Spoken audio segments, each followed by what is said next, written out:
Everyone, my name is Aristotle and today I am going to say something about the conic section.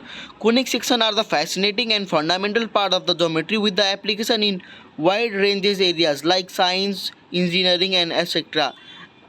Let's dive into the world of cones and beautiful curves they create when they are intersected. Let's move.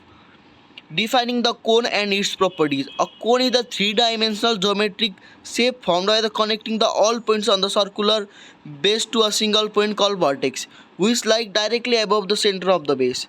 And let's see what is the vertex. Vertex is the apex or the highest point of the cone. That topmost part of the cone is called vertex. And axis the line segment connecting the vertex to the center of the base.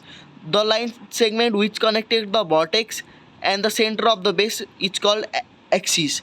Base, the circular region where the cone is placed, it is called the base. And slanted, the distance from the vertex to point of an edge of base, the distance from that vertex to the point of the edge of base is called slanted. Now let's go to the next slide. Conic section and plane intersections. When the intersection is parallel to the base, then it creates the circle as you can see in second figure.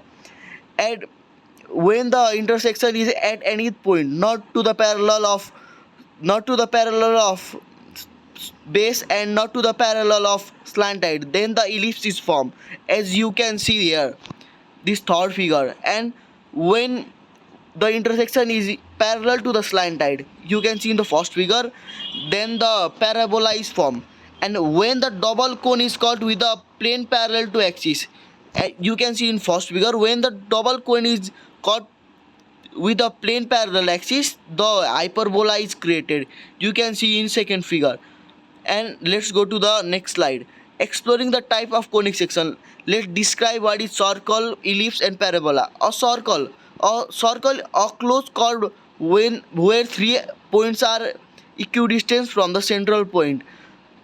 A closed curve where the all points are equidistant from the central point, it's called circle. And let's see what is ellipse. Section of the right circular cone cut by the plane not parallel to the any generator means slanted, and not parallel or not perpendicular to the axis of cone, it's called ellipse. And now let's go the parabola. The section of the right circular cone by a plane parallel to the generator means slanted of a cone represents a parabola. And now let's go to the another slide. Another slide is that application of conic section in science and engineering. First we have astronomy. Parentally orbits are elliptical defined by two foci. And optics, lens and mirror often have the parabolic shape focusing or light sound. Optics means that lens have the parabolic shapes focusing on the light or sound. And third is engineering. Hyperbolic shapes are used in the design of cooling towers and bridges. Hyperbolic shapes are used for the cooling and designing the towers and building. Thank you.